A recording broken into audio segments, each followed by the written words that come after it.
Welcome to the Further North podcast, your weekly dose of the North Melbourne Footy Club. My name is Josh, and this is a fan-run podcast doing match previews, reviews, and everything North. Let's get it started. Look at to come in and go bang! Nathan Thompson gets the fist pumping and goes Cup Sutherland. We're heading to the finals. How conflicted are we all feeling right now? We've just won 132 to 97 against the Gold Coast Suns. We've just won a game by 35 points. I haven't seen that in years. We scored 132 points. Nick Larkey kicked 9 goals, and we've lost the number 1 draft pick, potentially. I mean, West Coast might win, but what a conflict to have in our minds.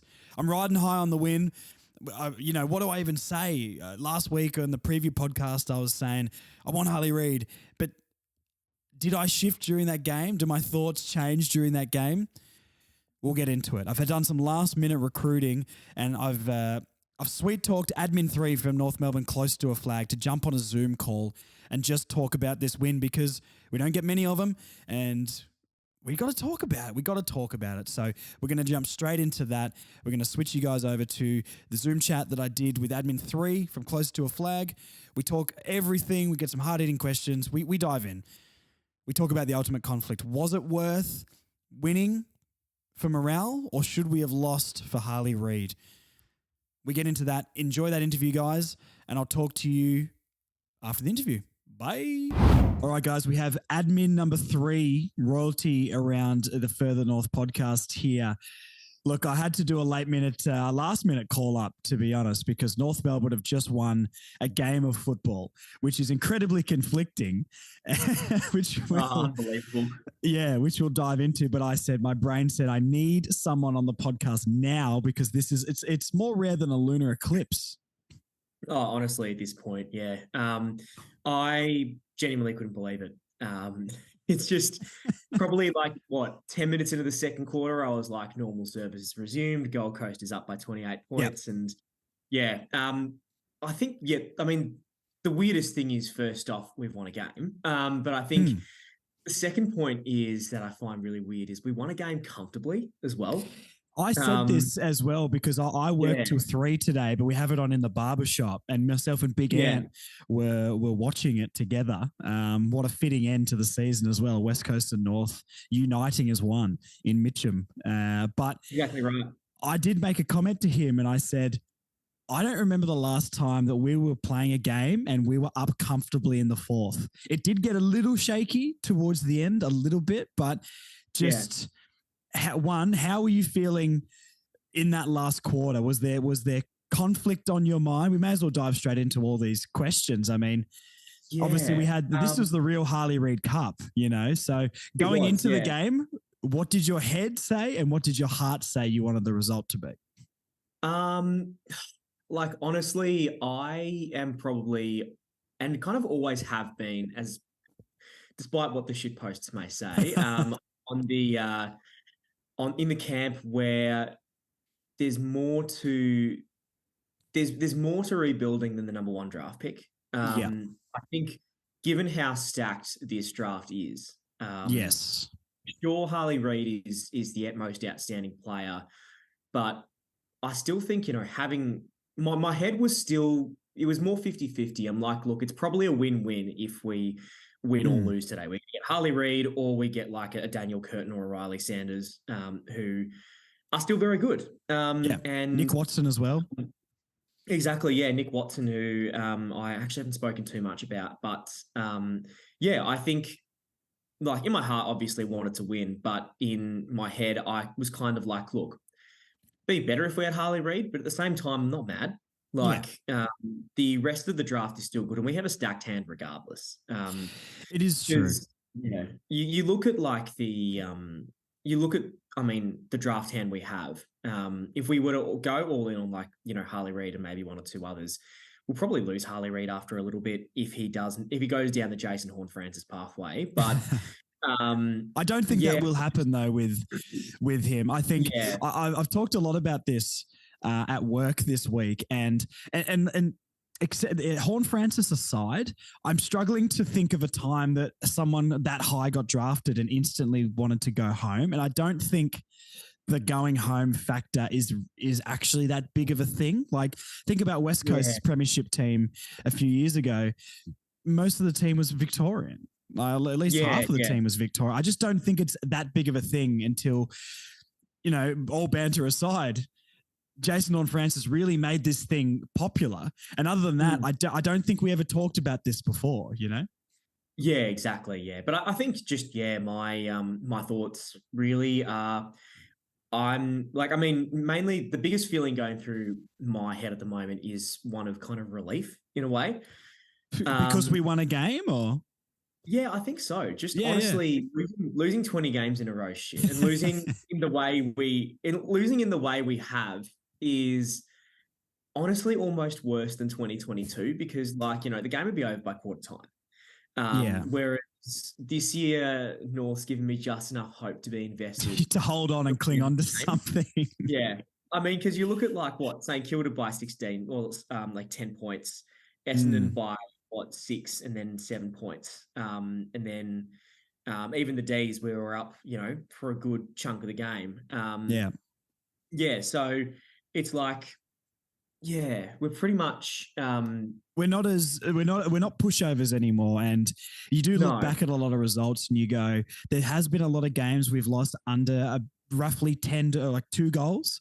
And looking at our record for the season, you see 2 wins and you're like, we haven't improved. But when you look back at the individual games, we've been so much better and so much more competitive. I think it is a small win to take. I don't think we should be like, oh, look at the improvement. But, we have been more competitive and better because there's an essence of a game plan there, so. Exactly right. Yeah. I was having a look at the, I think it was Lee Matthews was talking about it, percentage as a means of looking at competitiveness. And I think it was 2021, we had, 59%, 2022. Really? Wow. 55%, which is on average losing Awful. by 50 points.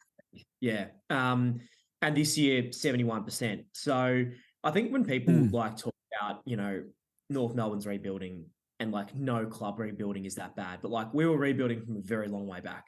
Yeah, so absolutely. We were going from North Melbourne level rebuild, historically bad rebuild. Now we're kind of, yes, we're a bottom 2 side, but we're a bottom 2 side in the scope of a normal range. It's kind of where you'd expect the average struggling club to struggle. I think, we're no longer pushovers. We're not good by any means. Yeah, absolutely. Absolutely. Let's not get ahead of ourselves, guys. Yeah. But now I can go into games being disappointed with a loss rather than happy with a 40-point loss.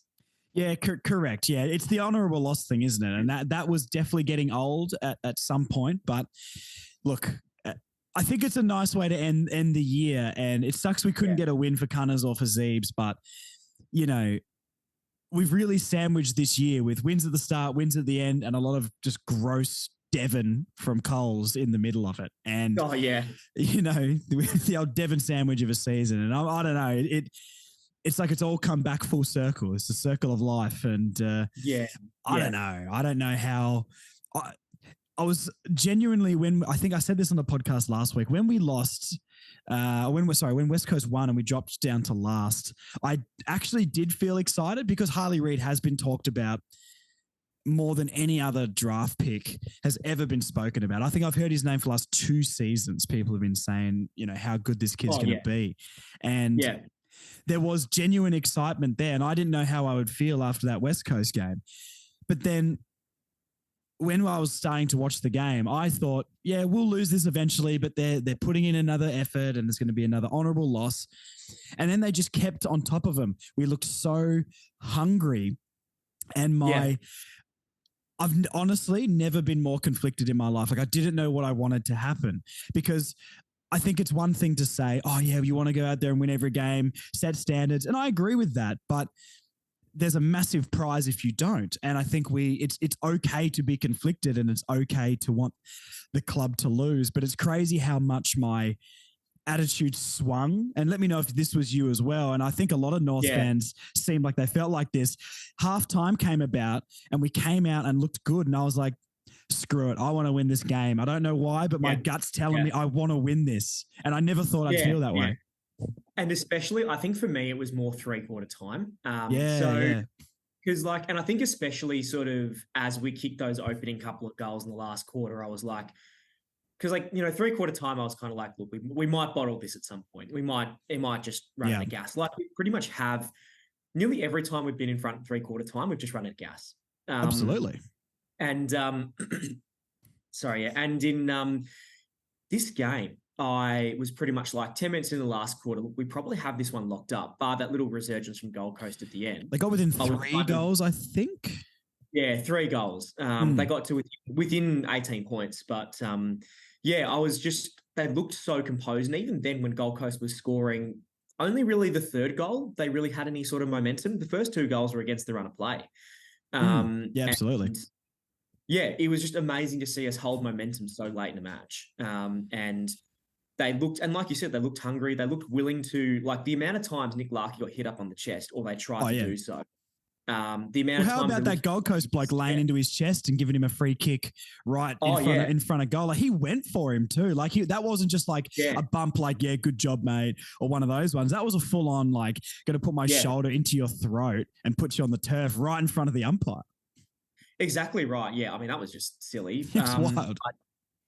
I mean, it's, it was just good to see. It was just good to see us, kind of want more and still fight too. Yeah, exactly right. I mean, it kind of helped, being last game of the season, that's it. You can just sort of wrap up. But it kind of shows what we can do. It also shows kind of like what the players can do when they're good. Because because I feel like, in a really close win, you get to see how they perform under pressure, but you don't get to see sometimes you don't actually get to see who stands out in a dominant performance. True. So you don't get to see them you don't get to see them at their absolute best, because sometimes a close win can mean we're not performing as well as we can. Yeah, when there's something on the line, that's when the real players are going to step up and show something. And I think this is actually a good caveat to lead off here, because I've got a couple of dot points for talking points here. And one of them is, did we turn up in round 23 because we are better than we think we are? Or is it just the last game of the season? And obviously Gold Coast didn't have much to play for. They couldn't make the finals. They weren't going to drop any lower under Hawthorn. Did we show up because this is what we can do? Or did we show up because there wasn't anything to lose and Gold Coast didn't have the motivation? Even though I would say at the start of the game, the Gold Coast did come out pretty strong. Yeah.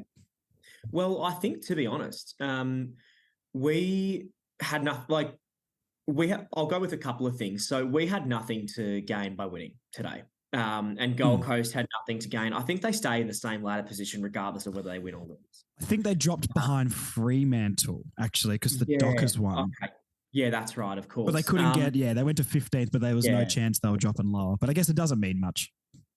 Exactly right, yeah. But also, I mean, we've kind of got 2 identical, me as a scientist liking to analyse controls and interventions, but we have an identical experiment, which was last year's final round of the season against Gold Coast at home again.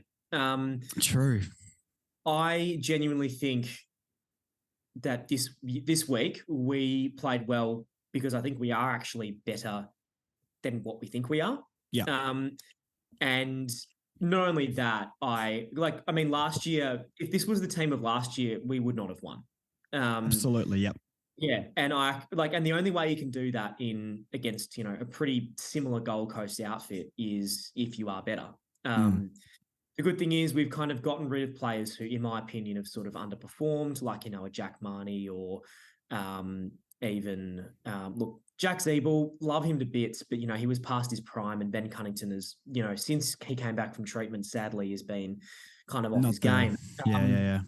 But this week, was really a lot about the young kids, especially. They were really standing out. We weren't being disappointed by older players, but rather we were getting excited by younger players. There wasn't really any older players that I found besides Goldstein, getting particularly excited about. For me, it was all, again, Sheasel, even Charlie Lazaro was playing all right. Yep.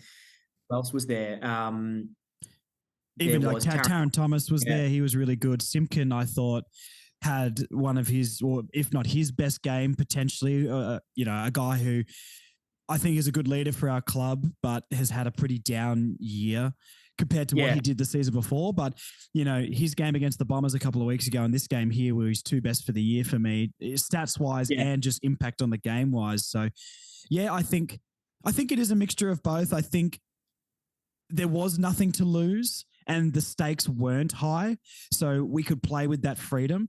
But it also is because Gold Coast maybe weren't. If Gold Coast were fighting for a finals berth, would it have been the same?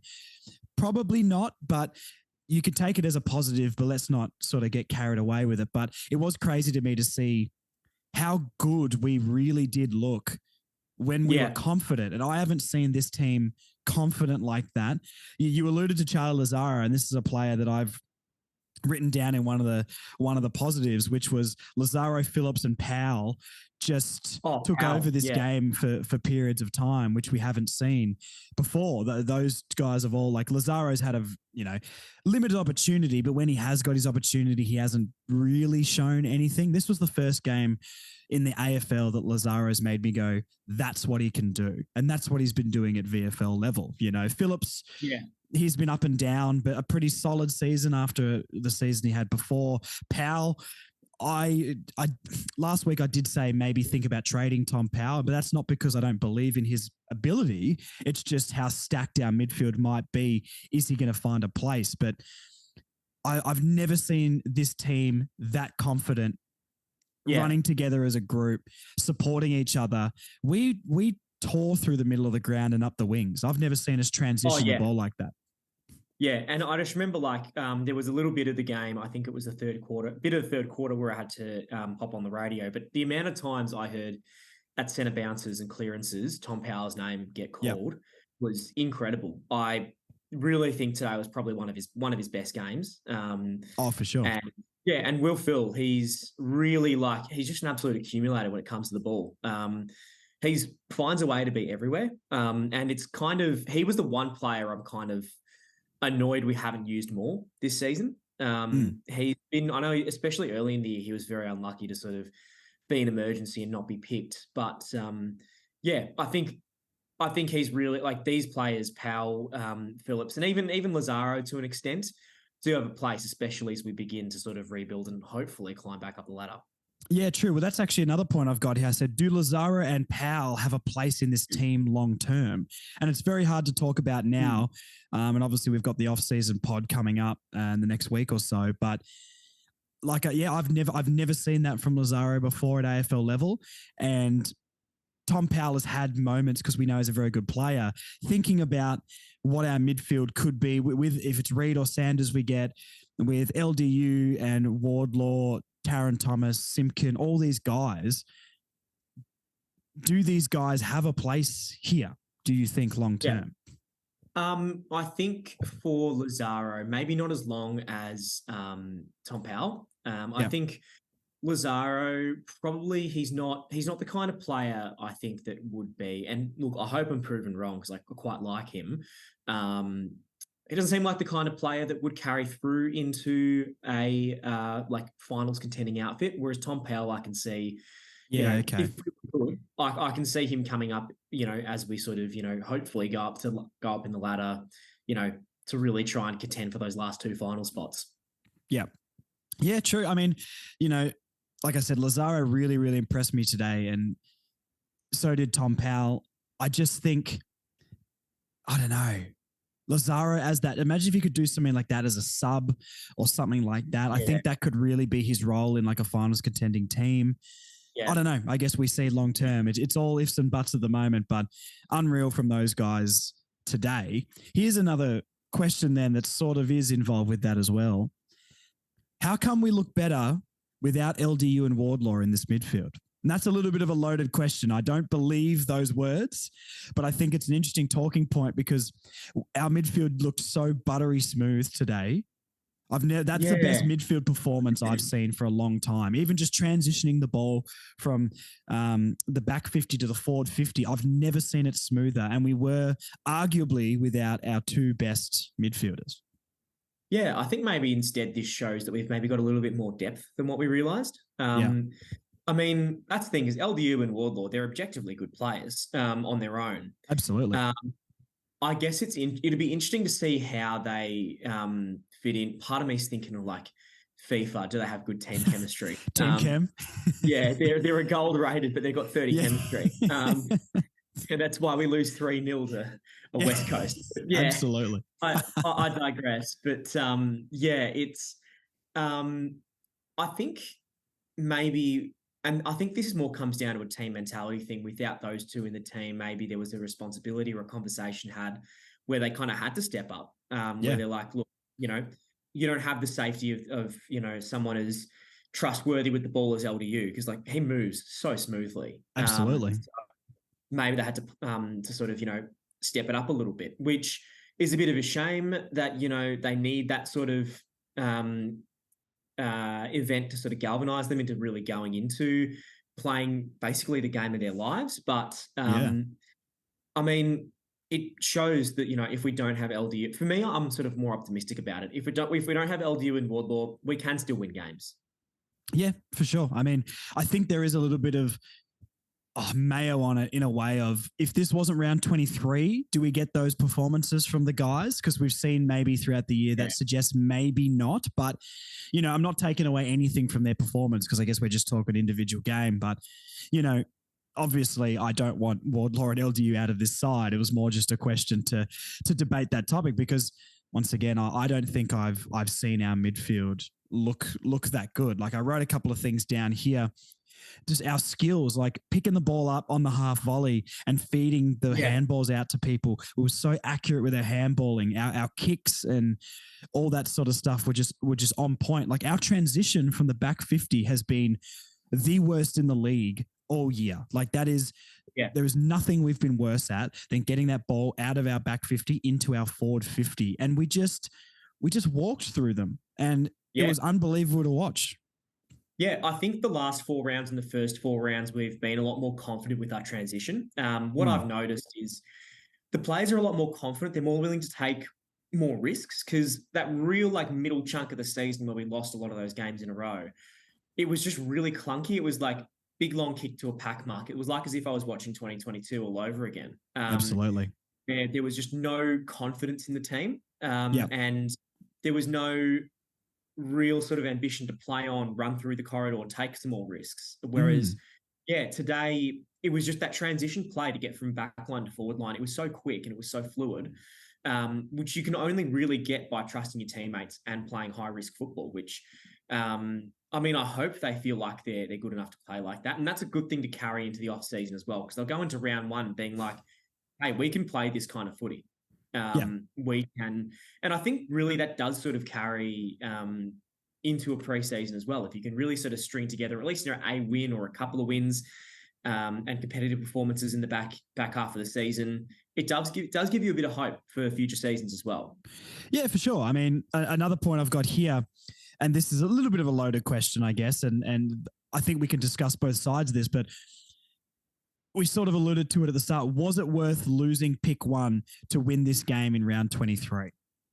I think so, yes. Again, this goes back to my answer that there's more to rebuilding than number 1 draft pick. I think the whole thing about winning culture, I think, is very true because, I mean, we look at the Ds, for example, who got so bad the AFL had to make sure they weren't doing it on purpose. For me, I looked at that team and it took 4 coaches to get them to, to a space where they could really challenge for the flag. That's how long it took to unlearn. And I think this is the first step.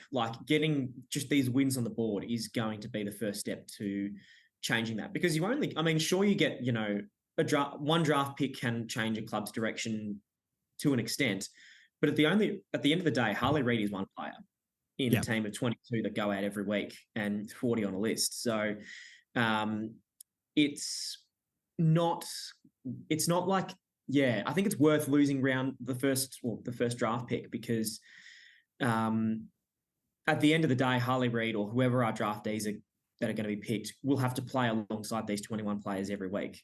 And absolutely. And look at the confidence they got from that win. I guess, another thing I noticed in the game, and I guess we can talk about him specifically for a little bit. Taron Thomas got around every single goal, and a lot of people have questioned his mentality, have questioned, does he want to be at this club? I have absolutely done that when he unfollowed the club a few weeks ago after the West Coast game. Everyone, and I feel like I've been on a Taron believer, maybe more than not, compared to the general public. But what do you think this win means, and what did you see from the team while celebrating and all that sort of stuff today that we haven't seen all year? Like, what do you think that means going forward? Because Taron looked so invested and so happy and excited. He was getting around everybody, was signing things after the game. Ben Mackay, look, without going into an off-season discussion, what do you think that means for him? Eddie Ford getting his first win, all these things, what do you reckon it means? I think it means a couple of things. So first off, this was the first win that we've really won by more than 3 goals. Since 2021 to beat Carlton. That's wild. That's wild. Yeah, and the West Coast game last year didn't feel like a win. The Richmond one, West Coast early this year. I think for the players as well, and this is something that I used to get when I was playing footy. If you won a close game, I had a bad season when I was playing for school, and we only won, 3 games. Each of them were by less than a kick. And we kind of felt like we got lucky every time. And I don't know if that converts into the player's mindset, but maybe they felt like they were getting lucky. Maybe for the first time, they're we can comfortably beat teams because we're better than them. Yeah. I think that's something that I think that's something that would mean a lot for the team. With regard to Taron Thomas more specifically, I, like you, have sort of been not the biggest believer, probably mine's more in line with the general public, but, look, to his credit, if he does sort of really get his mindset and his mentality back, he could be a very big part of the club. I think he's just a naturally very talented player. I think arguably he's our most talented player. Look at him running through the middle of that ground, his disposal, Anyway, sorry, I interrupted, but do go on. I think someone with if Taron Thomas can get the mentality of Nick Larkey, I think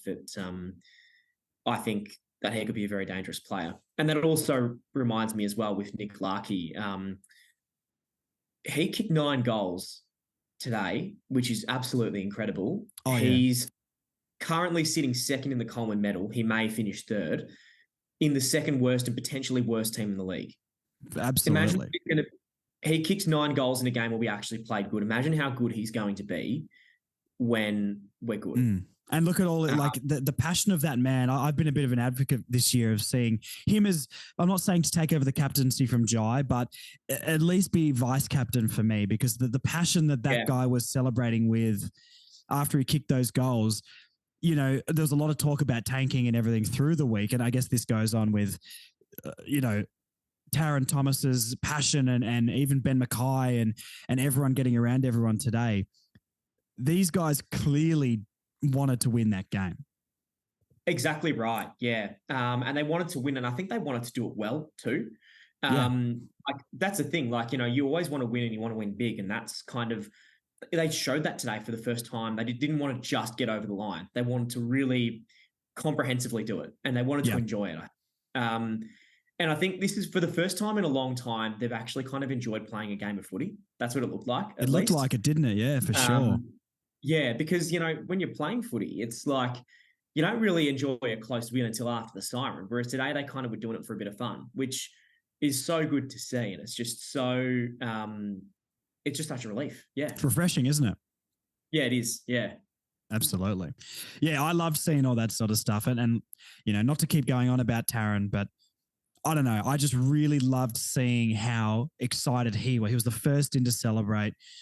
Look, it is very confusing with actions and things like that he does. But just as an isolated game, I just wanted to point out him in particular, along with guys like Eddie Ford getting his first win, which is so good. And one thing they did was they stayed on the ground and showered all the guys who got their first win in Gatorade. And they're the little things that we love about North, being they wanted to celebrate that with the fans on the ground, and that's why they did that. Exactly right. Yeah. And I guess, sorry, to go back to Nick Larkey, this is more of Yeah, a yeah. bold sort of statement, but like I think, look, I think the year we make finals, very good chance he wins the Coleman. Yeah, absolutely. I mean, If it keeps this form up, and if we make finals during his yeah. career, and as we know, We'll get finals, there, mate. finals droughts, Believe. Don't give Yeah. up. because as we know, finals droughts can be a very long time. But Mm. like I said, if he's performing this well when we're not good, imagine how well he's going to be performing. when we're Oh, good. absolutely. Especially if he could get to be a slightly better contested mark. I mean, other than maybe his pack marking game, there's nothing the guy does badly. And he's just so accurate, so passionate. I love Nick Larkey so much. I mean, there's nothing I can say about this man without getting way too aroused for a public podcast after starting OnlyFans. If we keep talking about Nick Larkey in this way, the big dirty greasy Suv he is. But look, I loved seeing the passion from all the guys today, and Nick Larkey, 9 goals. Yeah, when we can actually, let me read out a stat quickly that I wrote down before as well. We had, so we won the inside 50s today, which I don't think we've done for a very long time. 63 to 53 inside 50s. We won the marks around the ground, which suggests that we really held possession and controlled the footy. We won the marks 105 to 87. And the biggest change I've seen, 2 stats here. We won the marks inside 50, 22 to 8. The last time we got a double-digit marks inside 50 must have been Ben Brown era. And we won the tackles inside 50, 12 to 6.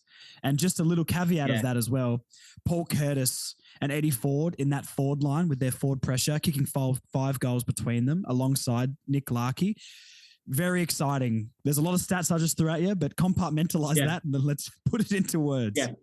I think, in terms of our forward line going ahead for the next few years. Eddie Ford I sort of see as maybe a little bit untested as opposed to Paul Curtis, who I see as maybe more reliable and someone I've seen a bit more of. I think that's our full forwards, and our forward pockets sorted. To be honest. I agree. It's because I was always wondering, like Nick Larkey, he kicks a bag of 5 and we lose by 40. Who else is going to, kind of help him out? Yeah. And those two, and as Eddie Ford and Paul Curtis as pressure forwards, I'm happy with that, to be honest. Eddie Ford's got a bit of dog in him though, doesn't he? Like you just know he loves a rev up. Anytime he was always into scrap. He's always there to say something and try and get in the opponent's head. I don't know. That's Mamba mentality, mate. Yeah, absolutely. The Black Mamba. Could we make that his nickname? Yeah. He'd be a Black Mamba, wouldn't he? Just call him. Well, he's the Mamba to me. He'll always be my Mamba, that's for sure. Yeah. I love Eddie Ford. I also like how it suggests that we controlled the football as well with so many marks inside 50. It's crazy the contrast we've seen from this team this year. Like we controlled this game today. Even when they were ahead or even when the game was close, we still felt like we always had the upper hand and had control, which is an incredibly strange feeling for us. Yeah. But we are starting to see a game plan from Clarkson come in here. And I think once we are fitter, imagine being able to play that way for 4 quarters most of the games. Exactly right. And I think, and I said this on Closer to a Flag as well multiple times, is that one of the reasons why our rebuild has been so stunted this year is just the lack of continuity under coaches. Absolutely. Literally first 10 rounds under Clarko. After round 4, we look like a completely different team. You could tell. I think looking back in hindsight, you could tell that investigation was getting to him though. Exactly. And you could sort of tell when that sort of built up was around, round 4 through to round 10, when he ended up taking a bit of a hiatus. And the club, it reflected poorly on the performances as well. They were just not, I think maybe he was just a bit too distracted by it to properly, focus on the club and implement his plans. Yeah. And then obviously Rats took over and now the Clarko's come back. I mean, all 4 games that he's, been in charge of, all 4 have been ones that we should have won. Yeah, they're playing for him, aren't they?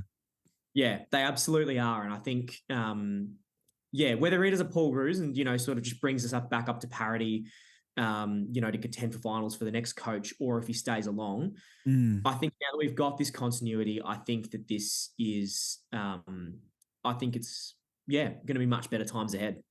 Yeah, absolutely. For me, if Clarkson's there, I have so much more confidence in where we're going. Yeah.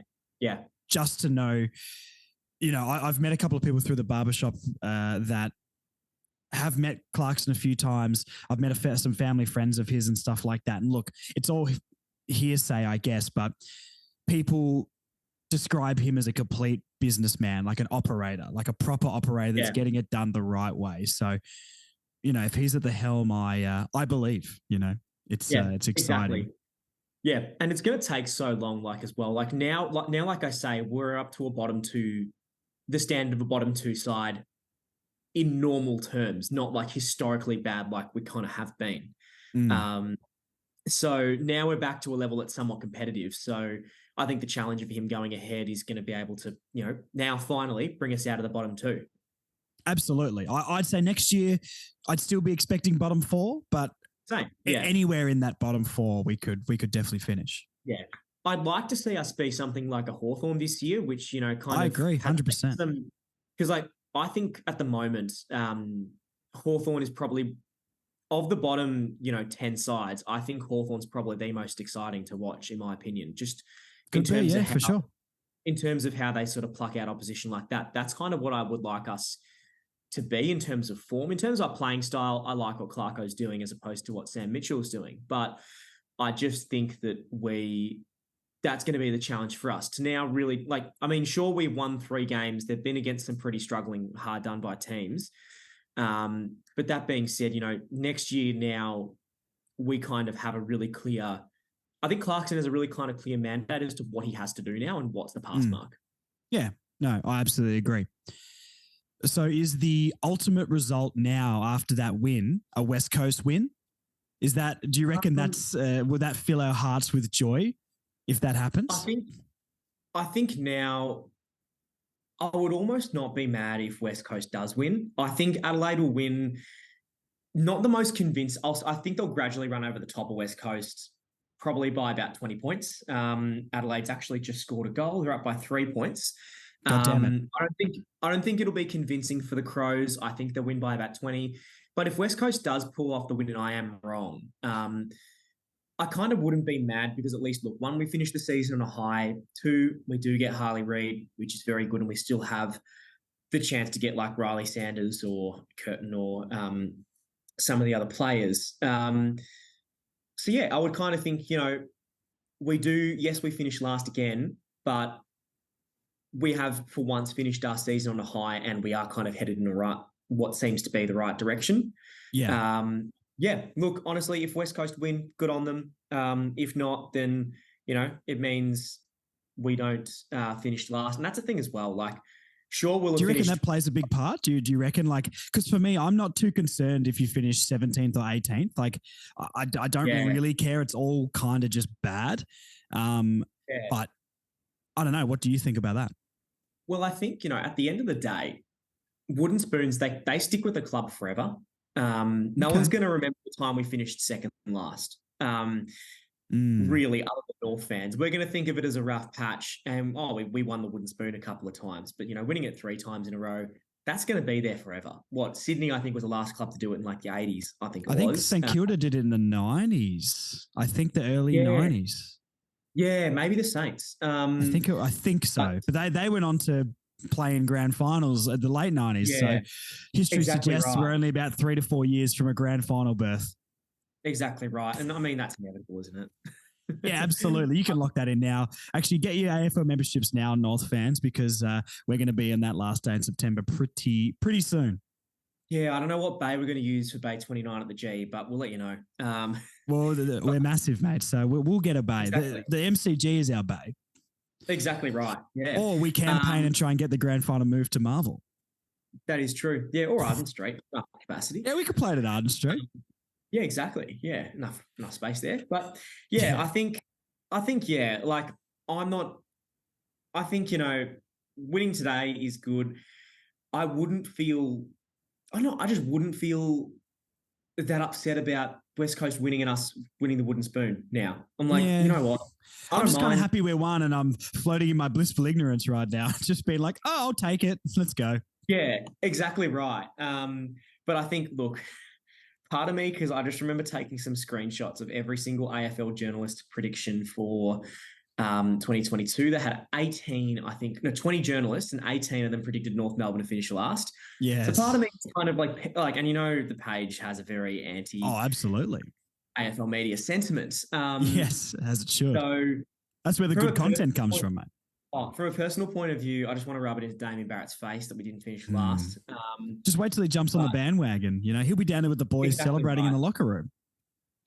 Look, if you ever see him at a game, North fans, unreservedly boo him, please. Like, if he comes up on the big screen, I want him to be booed more than you boo Jason Horne-Francis. Like, it's just like Damo, Jason come on. Horne-Francis left to go home. Damien Barrett rags out his own club for a paycheck. Like, I just It's can't low. respect.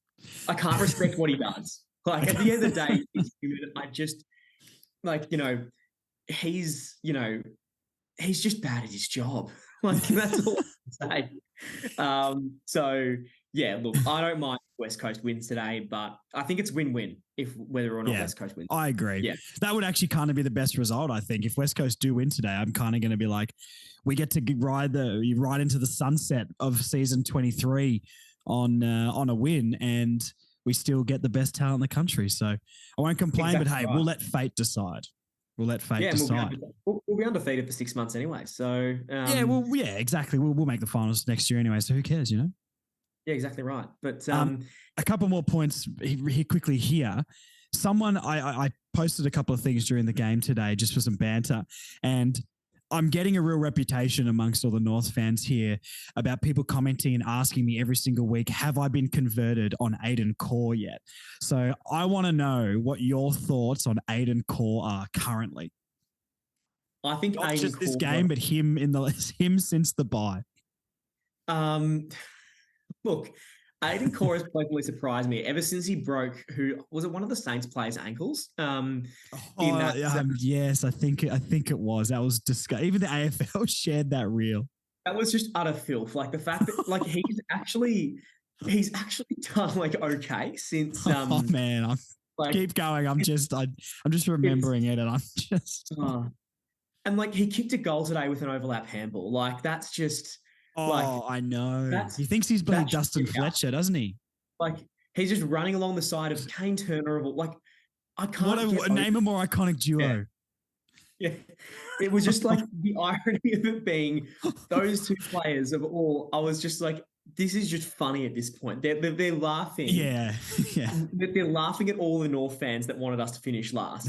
Like, I'm excited for the Jack Marnie overlapping handball to Phoenix Spicer from 65 next year after Jack Marnie gets his 5-year deal. So that'll be good. Yeah, of course. Yeah, but I mean, in terms of like the last few rounds, Aiden Core, I'll put it, there's no other way to say it other than pleasantly surprised. Are you a believer though? Are you converted now? I think I will need a bit more time to see how he goes in the first. You've got trust issues. You've been hurt before. I was exactly right. I just think with Aiden Core, he will be a part of our rebuild at least for the next 2, maybe 3 years until we get a big body defender that can actually sort of hold their ground. If Ben McKay leaves, I can be around for 3 years. If he stays, I can only really see him for 2. Because Ben McKay's actually been okay these last couple of weeks. And the fact I forgot that he was a restricted free agent instead of unrestricted. If he was match. If he was unrestricted, I would have been like, okay, you're out. You're out of here. But I think as a restricted, I think as a restricted free agent, look, I respect it if he wants to go to another club. He hasn't had much game time, and the game time he has had, it's not been the most successful. But I do think, because I think it's Sydney is the front runner at the moment.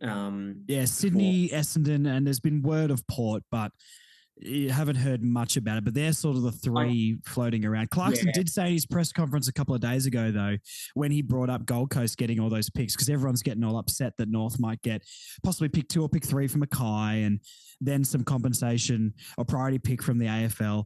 And then he's like, well, Gold Coast are getting 3 of the top 10 because of their academy, and no one cares about that, and they're way ahead of us. So, he did basically say that if we're not getting properly compensated with a pick 2 or 3, they're just going to match the deal and force a trade. And that's the sort of attitude I want to go into it with. Not that this is a Ben Mackay off-season chat. That'll happen next week. But anyway, he did allude to that. But I think, he will. Ben Mackay, I think, will be, a big part of the back line going forward if he stays. If he goes, I think it's more like 60-40 that he goes at the moment. Yeah, I don't think it's a done deal.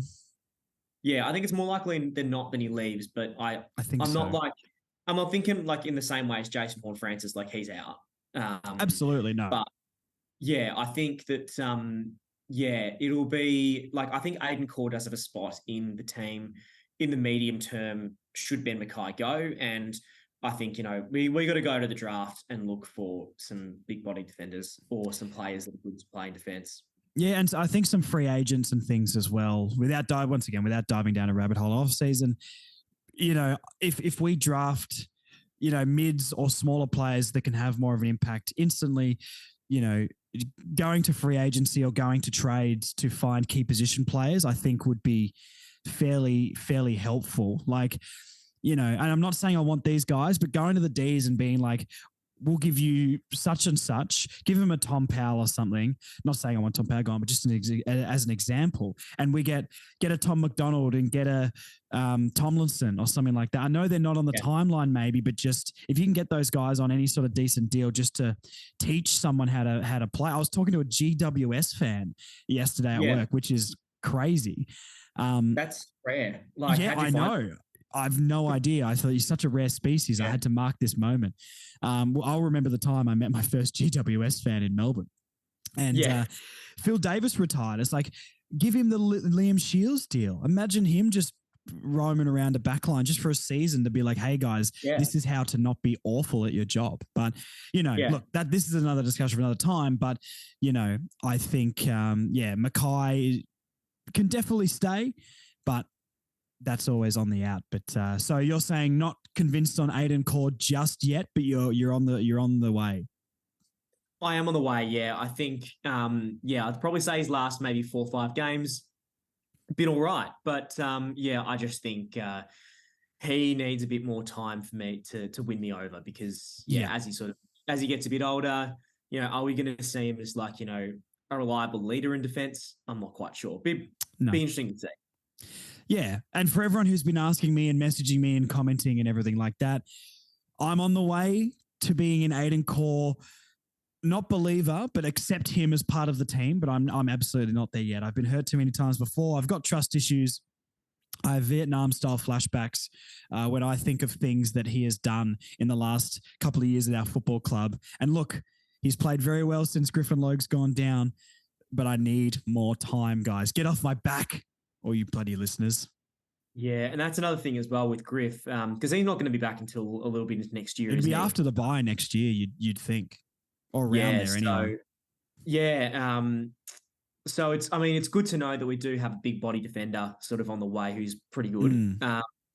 And I think it'll be good for him to get his fitness back in that time too. So well, hopefully we recruit or draft some people in defence that can give us some solidity, and he can come back in his own time. We don't have to rush him back. I mean, what do you think of Callan Dawson's game? I haven't got that written down as a note, but what do you reckon? It was he obviously didn't get too much of the footy, but I think he was all right. I think he was solid enough. Like didn't shine and wasn't around the footy all the time, but the times he was around the play, I think he's all right. I don't know why it's taken this long for him to get a game. I'm kind of baffled by it. Yeah, exactly. It's taken him a very, very long time to sort of really, get into the side. But now that he has, I think, having not played much in the team, I think that he's got a lot of upside. I think it's good that we're sort of getting some more defenders into the team and some more players of his size. He's a big boy, isn't he? I believe He's a big guy. Yeah, he's a key position player. I see him very similar to Aiden Core skill set wise though, because Aiden Core is like apparently he's 194 centimeters, which it doesn't seem like, but Aiden Core plays undersized for his size, and Dawson's got a bit of pace. He's got a good kick on him. He's athletic, and Core is like that too. We've seen him cross people up for fun. He's got a good kick on him. He is athletic. Core's brain just fades sometimes, and Callan Dawson, I haven't seen those brain fades from him because he really hasn't had the opportunity, but I see him, I would never see him as a key. Like, you wouldn't put him on Tom Hawkins. You wouldn't put him on Joe Danaher, but as a third man up, as a bit of a swingman defender, I think Logue is sort of similar as well. I think Dawson, Logue, and Core are all very similar types of players. So that's where I could see him, and I would love him to get more opportunity, but I guess maybe our side progresses past him.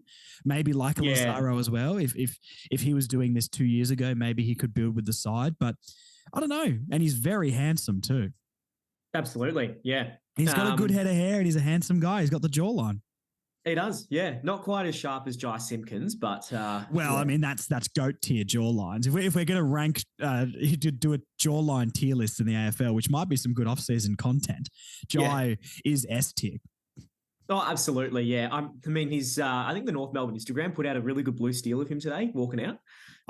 Yes, his eye. He just stares with those eyes, and he's a handsome man. He looks like a hammerhead shark with that jawline at the head. Exactly right. Yeah, he could cut grass with it, but he looks like one of those Flymo mowers that like hovers along the grass. Oh Jesus! We see Jai Simpkin down in aisle 36 at your local Bunnings warehouse soon enough. Yeah, cheers. But yeah, no. To go back to, I guess, Callan Dawson at least. I think as we are sort of lacking a bit of depth in the back line. I did say this at the start of the year as well. Our back line, I think I literally said our back line consists of Aiden Core and a bag of chips. It's just because look, Aiden Bonner, he's just not big enough. Oh God, I don't. Oh Jesus! I didn't even know we we're going to go into Aiden Bonner chat right now. You got to give me a warning before you say that man's name. Yeah, it's a bit of a jump scare, but it's to compare. Scare. It's just like comparing. Fucking hell. Lost it. Yeah, I've lost it now. Oh God. It's not as much of a jump scare as when he got traded to North and there was that Photoshop job. Oh yes, I remember that. Wow, yeah, but that sums up his North career, to be honest. Yeah, Jesus. He's kind of just pasted in there to cover a gap for the time being. But wish we could Photoshop him out of the team. Yeah. But like Aiden Core, he can sometimes compete with a big body, whereas Aiden Bonner can't. No. And it'd be interesting to see if Callan Dawson can consistently compete with some bigger bodies. Maybe not like Hawkins or some of the other big forwards of the game. Even like Ben Brown, for goodness sake. Yes. R.I.P. Ben Brown. Yeah, I know it's going to be so weird if we ever get the chance to play against him, but. Maybe I was going to say, is he playing for Casey on the weekend? Brody Grundy's playing in the VFL, mate. Like, it's so crazy. Yeah. Tom McDonald, what's his name? Adam Tomlinson. Brody Grundy is playing in the VFL. Like, what is going on for that Demon side in the VFL? That is insane. Which, by the way, good if you can get out to it. It's a Casey Field, so it's a bit of a trip for a lot of people. But get out if you can. VFL side playing finals, and a good AFL side starts with a good VFL side competing for depth and for spots. So, I mean, again, it'll be interesting to see if we do have any talent in the VFL side that we want to take up as a mature age. Or I wish Cunnington or any of the guys stayed on just to maybe play VFL finals. It would have been nice. I guess. Like, I look at the VFL side now compared to what it was early in the year. No Cunnington, no Hall. All these sort of guys in it. Our VFL side is a lot weaker than it was, a couple of months ago. Yeah, absolutely. So it's going to be interesting to see how we go in terms of our twos and how we sort of use that to compete for spots in the top end. I think at the end of the day, the club is on the way up. As weird as this season has been, I wouldn't have expected to win the first 2 games, lose 20, and then win the last one. Yeah, But absolutely. I still think that 2020 for me was the rock bottom. And I do think having to watch David Noble football was rock bottom for me. that was, and that's the thing. Like I said, David Noble, like under Alistair Clarkson, I feel like we're actually going somewhere. Whereas like there's a David plan. Noble, You can see it. yeah, David Noble's vision for North Melbourne was so uninspiring, and it did not feel like we were going to go anywhere. If you go into the locker room at halftime with David Noble, he writes on the whiteboard, kick ball through sticks. And that's probably as in-depth as it got. Yeah, absolutely. And I just, it was just like you'd go into every week knowing like, or asking yourself, how bad is this going to be? Yeah. Whereas this time I'm like, I hope we don't lose. Yeah, like, exactly. But you're like, I sort of have come to expect an honourable loss, which is better than being like, I hope it's under 60. Yeah, exactly. And I'm going into next year sort of being like, off the back of this, I'm probably going to go in the first couple of rounds, unless we get like a rude awakening and lose by 80 points in round 1. I'm probably going to go into it being like, I think we're going to win today. I mean, it's massive depending on off season. Like it depends how we are going to potentially have 3 first round picks. We are going to have Alistair Clarkson there for a full trade and free agency period, which is massive. So we could have 8+ new players on the list next year, which would be very exciting. And I think and the good thing is this year as well, we've got an opportunity, and I hope Clarko takes it to really cull, and this is more sort of, for off-season talk. But, for sure. Just to sort of touch on it, cull, just clean out, because we were managed so unsustainably under Brad Scott and Ray Shaw that the seeds for like this current period of form were laid back when Brad Scott was in charge. Yeah. Other than what LDU, Taron Thomas, and I think what Tom Powell. Well, it was Tom Powell. No, Tom Powell was under Dave Noble actually. But other than LDU, even drafting a guy like Marnie or someone like that, Flynn Perez, getting those guys, we haven't been able to develop later picks, like picks maybe in the second round or anything like that, where a lot of other clubs like the Pies look at all their players who they got in the second round or mid-season drafts and stuff. And that's been our biggest thing. We haven't had heaps of top picks, except for the last couple of years, which Wardlaw, Sheasel, who knows what Braden George is going to be. They look great. We haven't had an opportunity the year before with Horn Francis being, a wuss and wanted to go back to mummy at home. So it's like, this off season could be a massive, like this could be the off season where we look back and be like, that built the foundation for our next finals side. Yeah, and I think that will be the case. It's just a matter of whether, Brady Rawlings can really get his act together. Come on, Brady. The last couple here, one of the last points on the game, I guess, was the Josh Goda and Bailey Scott drive off half back. I thought was really, really good in this game. Yeah, absolutely. Like Bailey Scott, he will be a big part of the club long term, I think. Absolutely. In my opinion, if, as long as we sort of keep progressing, I think he will be a one-club player. Okay. And I think he'll have a very long career at least, whether it be with North Melbourne or someone else. And I hope it is with North Melbourne. I think, he'll have a very long career because he's just very good. He is very good. And he's so quick as well, and his work rate's incredible. Runs all day. Yeah.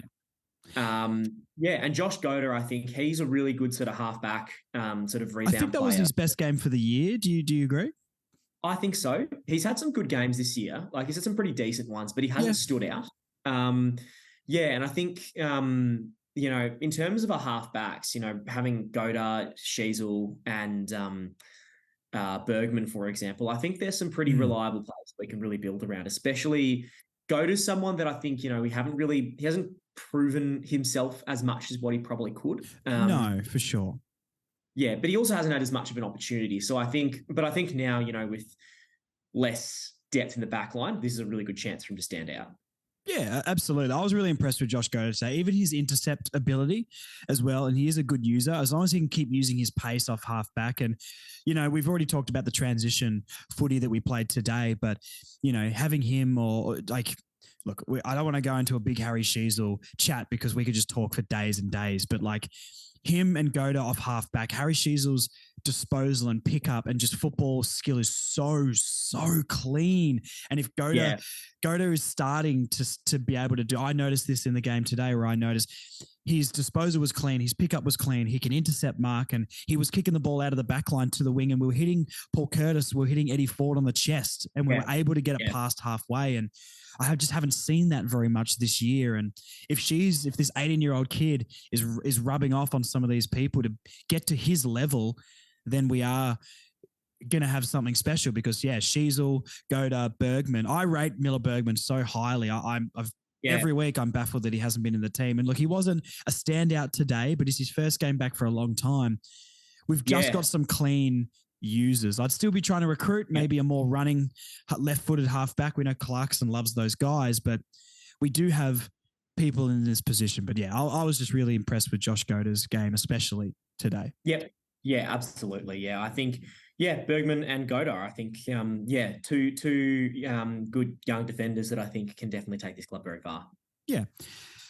A couple of players maybe to chat about on the negative side, and I didn't really write down many negatives today because I was really happy with the performance, and let's just ride this thing into the sunset. But Tristan Xerri and Flynn Perez for me, two people I've spoke about a lot. We all know my Tristan Xerri thoughts, and I think, I've been quite negative on Tristan Xerri basically the whole time he's been at the club, especially, all season on this podcast when I started it. So I don't want to go down that path again, but he's failing to make impacts on games. I don't think he's taken a contested mark in the second half of the season, and that's not even a joke.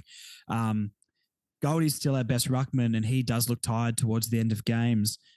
Once again, not an off-season too much of a discussion now, but we need to recruit in this. Jacob Edwards is not our rucking future, and no. Other than that, I don't really know. Coleman Jones would be ahead of him in the ruck for me, and I think he's a better forward. So I just think Xerri really failed to make an impact on the game today. He was better than the other weeks, and he was serviceable and enough, but I don't know. I watch his ruck contest so closely because I need to make sure my opinion's correct here because everyone's going to roast me if I'm wrong. But he just really fails to make an impact with his tap work in the ruck. He doesn't impact around the ground in contests, and he's just really lost out there. Goldie's still getting around the ground, taking marks in crucial positions. Yeah. I don't know what we're doing with Tristan Xerri here. I think Tristan Xerri was a bit of a mistake to draft. And we've drafted a 90s style ruckman in 2020, or 2020, whenever we got him. Because all they can really kind of do is tap the ball down. We can hit it, but it doesn't go to our players. Exactly right. Because look, I guess we'd have to have a bit of a miracle to have anyone sort of better than Goldie, because Goldie has. Oh, well, if that's the standard, you're just not going to be able to hit that, are you? Because for long stretches of his career, he has been the best ruck in the comp. Absolutely. It's pretty much been, for a good stretch, it was him and Max Gawn as a 2-horse race for being the best rucks. And Goldie was always Grundy was always around there too when he was at the Pies. Yeah, exactly. I think really in terms of rucks, why don't we put Hugh Greenwood in? He got an All-Australian off being a ruck. We always joke, All-Australian ruck, Hugh Greenwood. He'll make the list of 40 for a ruck. Yeah. For that one performance. I really think that as a Band-Aid solution, Hugh Greenwood there, just as a ruck, as a second rung ruck while Goldie runs out his career, while in 2024 we go to the draft and look for a good young ruck. I think that could be a good succession plan. I'm just throwing out ideas here because Xerri really. Yeah, look. Coleman Jones, I think if you can go with a combo, 100%, once again, we'll talk about this in the off-season podcast we'll do, but ruck is the number one position to recruit for me. And that's more maybe free agency wise. Even like I spoke to Marnie a few weeks ago and Braden Pruce, like he's still bumming around for like GWS or someone. He's like 28 or something like that. Go and get him and a player like that, just someone physical who can actually tap the ball, take him because he can take a mark and kick a goal as well. I know his career hasn't panned out and he's barely played any games, but I'm not saying go and get Braden Pruce in particular, but there's people out there that you can get. Tim English is the sort of he's not the greatest ruckman in the league. I know that, but if we had Tim English in this team, our midfield would be so much better because he can run all day, he can impact a marking contest, and he can tap the ball. The ruckman's dead. The ruckman is not an important position like it used to be. I've been on the Radigalia train for a while. I don't think he's the greatest player on earth, but if you chuck him in the ruck, just as an athlete who's not irrelevant when the ball hits the ground, that's the sort of player we really need to be recruiting. But, obviously Brodie Grundy is going to be out there after this year to be able to get. I don't think Brodie Grundy would come to North Melbourne. I've said that a few times. But, I mean, if Clarkson wants to get on the phone to him and be like, oi, mate, you want to come over? You want to come up north? Why not? Yeah. But we just need to look without going on a big rant about my ruck opinions. I just think we really need to recruit there. I'm not seeing it from Jerry. A good example of this is Charlie Lazaro today. That was the game for me. If someone says Charlie Lazaro now, I'm going to be like, look what he did today. I've never seen that from Tristan Jerry. So ruckman is a massive one to recruit. But I'm just ranting now, so please stop me. That's right. I guess the second one is Flynn Perez. And we were saying before the podcast, he's just the most sort of unremarkable player on the list at the moment. I think that the most unremarkable one that consistently makes the squad. Yes. I just don't think that I think his peak, he's reached his peak. This is as good as he's going to get. I think when he lost a lot of that pace when he had his couple of knee recos, and I just think I don't know. That was his only thing off halfback to be that running player. And if we've got Goda, Sheasel, Bergman, I'd take them every day. I think Flynn Perez is out of contract. And look, we need to reduce our list size. I would be saying bye-bye to Flynn Perez. Yeah, I think, he's sort of, I just think he's not going to be better than a bottom 4 team. No. He's definitely, this is as good as he's going to get. And I think, as soon as he's out of contract, I don't know if it's this year or not, but I think, I think that's it for him. Yeah, for sure. Well, that's basically it, to be honest. All the points I've got. Is there anything you'd sort of like to add on top of that before we sign off? Not particularly. I guess all I can say is, especially for people who've come down to Bay 29, thank you very much. It's been absolutely. A phenomenal experience. I know we only got the one win against West Coast earlier in the year, but the atmosphere, especially against the Bombers, that was electric. Whether it was the minutes applause for Cunners or, when we got within 3 points and everyone was out of their seats, that was incredible. And hoping to bring that, whether it be to more games or the same amount of games, you can be rest assured we'll definitely be hoping to get Bay 29 up next year. I think the club's keen to have us on, which is good. Beautiful. We'll definitely be floating around for VFL finals if we do make it through the wildcard round tomorrow.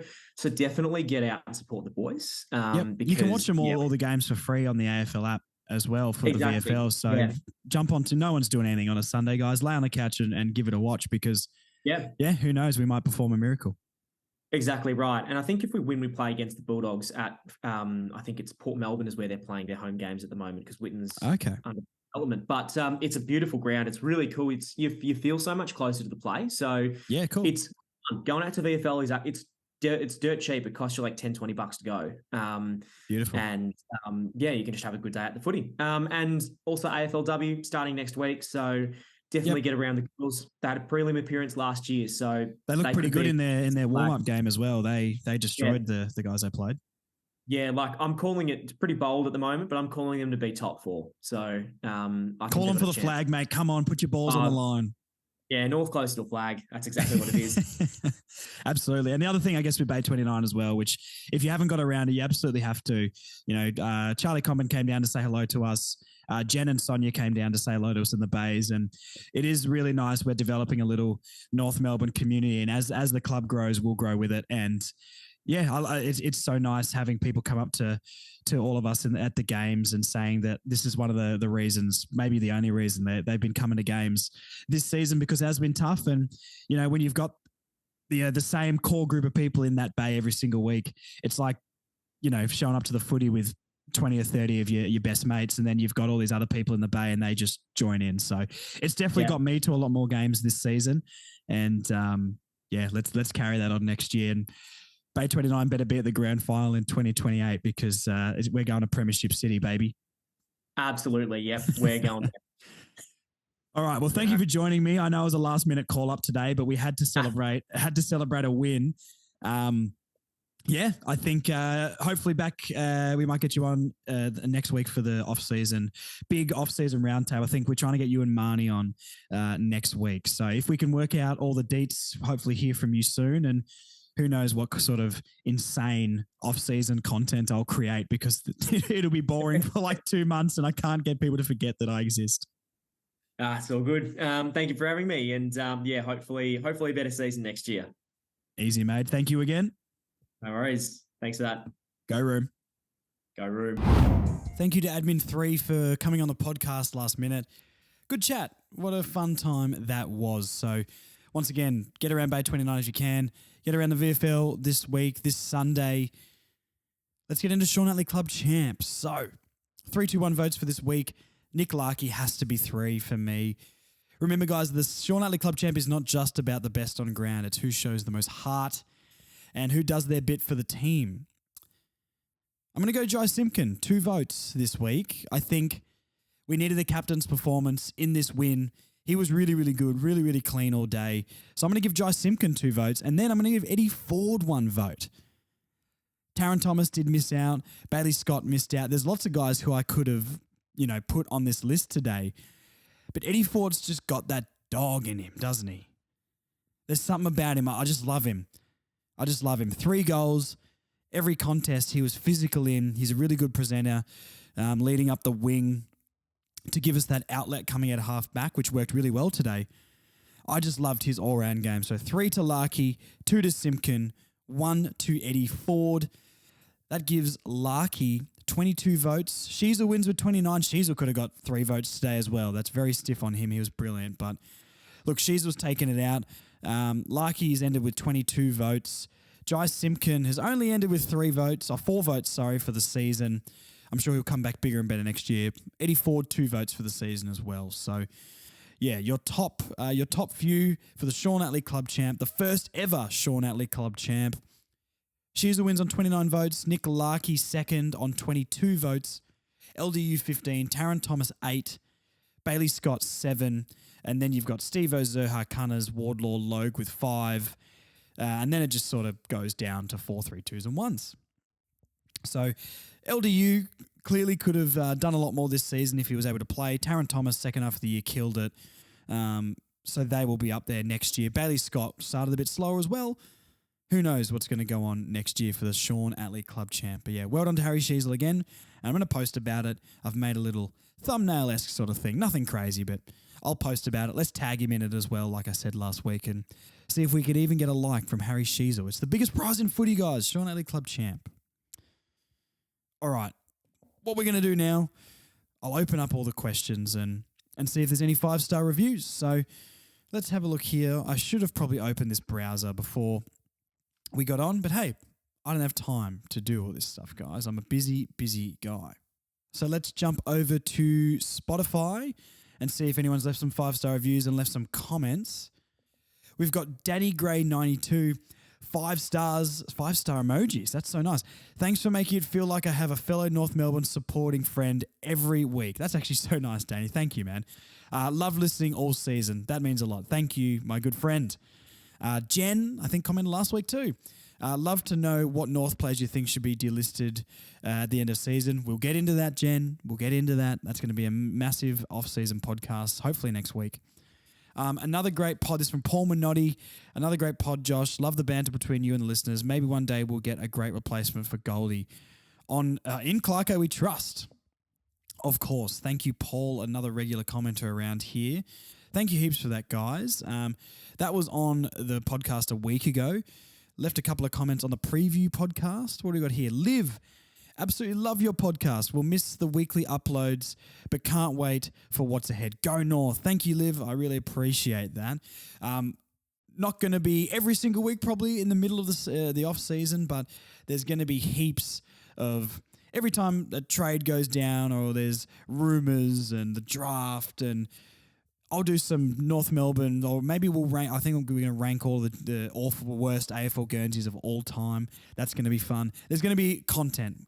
Maybe not every single week, but hey, maybe as well. It depends if North give us things to talk about, and they always seem to. So hoping for pretty regular updates when the draft and free agency is going on. Do need to give myself a bit of a break though, because talking about this team every single week, my mental health is cooked. Keziah7 also says, if Marnie ends up in jail, free Marnie merch. Marnie could end up in jail with some of her Aiden Core and Kane Turner opinions. So the fans are coming for you, Marnie. We'll talk about this next week, but thank you for those guys. Now I may as well open up Apple and see if anyone has written any lovely messages. Do remember as well, guys, if you love listening to the podcast, 5-star reviews really, really help me. Spotify, everyone gets around that. Apple, I've got a bunch of really, really good ones as well. So, yeah, Apple, 5-star reviews. I'll read your comment out. There's 45 reviews so far on Apple, guys. That's awesome. And on Spotify, I don't even know how many I've got, to be honest. But you guys get around that, and Spotify is definitely my biggest sort of audience. So please, 5 stars. It really, really helps. I've got 148 5-star reviews on Spotify. That's unreal, guys. Thank you so much. I really, really appreciate that. We're going to be the biggest North podcast out soon. All right. What else are we going to do here? Let's predict what's going to happen. It's currently Saturday afternoon. Let's see what's happening with all of the games that's going on, and then we might leave you to the rest of your nights or your days or whenever you're listening to this. Just reviewing a little bit, Essendon got absolutely smashed again. How funny is that? 31 to 101, 70-point loss to the Pies. Essendon have really flamed out. And if anything, guys, we're not Essendon. So if that doesn't help you sleep at night, I don't know what will. The Pies look pretty good. I did say last week, I'm not worried about the Pies with their couple of injuries. They'll be fine. Fremantle has beaten Hawthorn, which is interesting to go ahead of the Gold Coast on the ladder. Hawthorn, 37-point loss. I thought Hawthorn would probably win that one, to be fair. But hey, it's the last round, and as we know from the North game, anything can happen. Brisbane have beaten St Kilda, which currently means Brisbane are in second with Port left to play. Hopefully Port lose and Melbourne win and they drop down to 4th on the ladder. That would be good. I don't want Port to play a home final in the first week as well. So hopefully they don't do well there. The current game's going on. The fourth quarter, we have Geelong and Western Bulldogs. Geelong is currently winning by 8 points, which means the Bulldogs will be out of finals. Only 8 points, though. There's only 4.5 minutes to go in that, so I might go and catch the end of that. And West Coast are currently beating Adelaide. Let's go. Maybe we do get Harley Reid. There's so much riding on this. It's currently half-time, and they're only up by 11, so look, who knows. Oscar Allen's kicked 3. Oh, Tex has already kicked 2. Damn it. I was hoping they'd hold him. That means, hey, he needs 5 to go ahead of Nick Larkey. So, look, hopefully Nick Larkey finishes second in the Coleman. And Tex, yeah, stay in Adelaide, mate. We don't care about you. I don't remember who I tipped for the rest of these games. We still got Richmond Port, Swans D's, and Blues Giants. A lot of footy to watch tomorrow. Good luck to North Melbourne in their VFL game we touched on with Admin 3 just before. Get down to Casey Fields if you can. And then next week, hopefully, we can be playing finals down at Port Melbourne and win the VFL Grand Final. Imagine that. That'd be so wild. Get down to that if you can. Thank you for listening, guys. That's probably all. I'm tired. I'm going to go eat some food, edit all this, and get it up for you for Sunday morning because we won a game, and you guys deserve that for all the love and the messages and everything I get. Once again, I'll always apologize for my slow replies on Instagram and Facebook. I'll get to you guys eventually. I am a very busy man, and I like to nap, so probably doing that instead. But I'll go through this weekend and reply to everybody. I really appreciate everybody messaging me there, wanting my opinions, and just sharing content around with you guys because look, let's get a little bit philosophical for a second. Maybe not philosophical. You know what I mean. This is the first year I've started this podcast, and I had no idea that this podcast would be as successful as it has been. I was dying for a North podcast. There's a couple out there which are also very good, and I listen to hashtag Kangaroos and North Pod now, which are the other two floating around at the moment. And I listen to those podcasts every week, and they're really, really good. I never thought that me talking about North Melbourne in my house, just as a fan, would ever blow up like it has this year. So thank you to everybody who's listened once, listened every week, everyone who comments. I don't even know what to say, guys, to be honest. I never thought that this would be a thing. A couple of people have come in to the barbershop who listened to the podcast and booked with me and talked North, just to say hello. A couple of guys at games have recognised me as well, which is something I never thought would happen in Bay 29. So I really, really do appreciate it, guys. I don't want to go and start getting all emotion, but this is crazy. There'll be plenty more content through the off seasons, like we said before. So I'm not going anywhere. This isn't a goodbye. But I just thought this is the last round of the season. What a roller coaster it's been. Committing to watching every North Melbourne game this year and talking about the team I love so much has been a wild ride because I love them. I hate them.